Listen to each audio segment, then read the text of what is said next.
Kita semua pasti tahu cerita tentang berlian. Betapa mahalnya harga sebutir berlian bersertifikat, walaupun hanya seperempat ons. Sementara dalam batuan geologi, berlian itu batuan biasa dan banyak jumlahnya dalam perut bumi ini. Namun, siapa yang tidak tahu bahwa berlian itu ada blood money-nya, ada uang darahnya. Uang yang diciptakan melalui tetesan darah dan kendali ketat atas peredaran jumlahnya. Berlian itu menjadi benda yang sangat-sangat unik. Semua digendalikan agar tetap scarcity, agar tetap terbatas, agar tetap langka. Dibangunlah citra berlian simbol cinta. Siapa yang membangun? Keluarga De Beer di Afrika Selatan menguasai jaringan tersebut sudah hampir 200 tahun. Dia mengendalikan sumbernya, juga mengendalikan pasarnya, juga mengendalikan sertifikasinya. Di awalnya, di tahun 1800, mereka selama puluhan tahun, lebih dari 40 tahun, mengumpulkan sumber batuan tersebut. Sampai mereka menguasai lebih 60% penguasaan wilayah tersebut.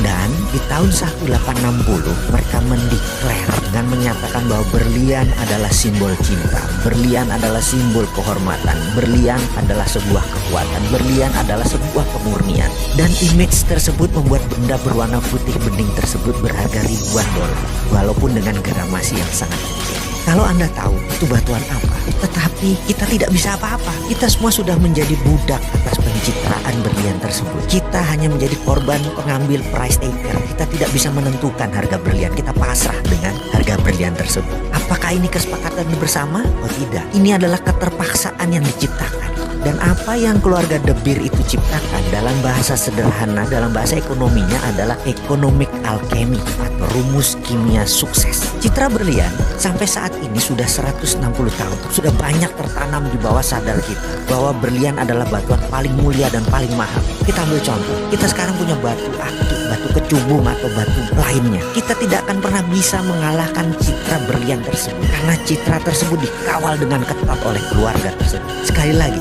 itu adalah yang namanya alkemi. Kita pun selaku pribadi harus menemukan alkemi diri kita. Kita harus menciptakan alkemi kita sendiri. Bahkan negara harus menciptakan alkeminya sendiri. Kalau enggak, kita tidak menjadi negara apapun. Kita menjadi negara victim. Seperti Amerika.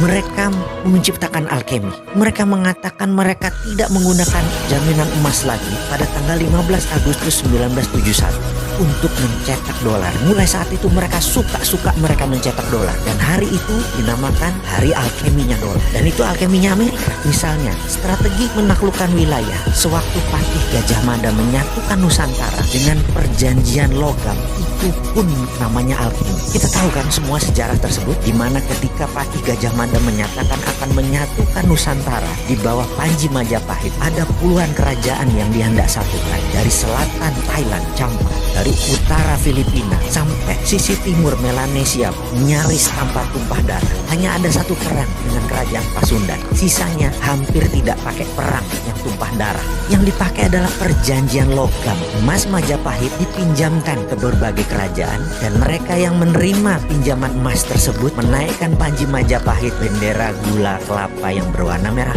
putih. Penaklukan Gajah Mada menyatukan Nusantara adalah economic warfare, menggunakan hegemoni ekonomi, bukan hegemoni militer. Cara itu pula yang ditiru Cina dengan strategi obor, one belt, one road, dipinjaminya economic warfare. Apa yang Gajah Mada lakukan? Itu adalah alkemi. Alkemi itu sekarang diambil oleh Tiongkok. Dan lucunya, Indonesia malah bagian dari alkemi tersebut. Itu ilmu milik Nusantara. Bagaimana sih ini?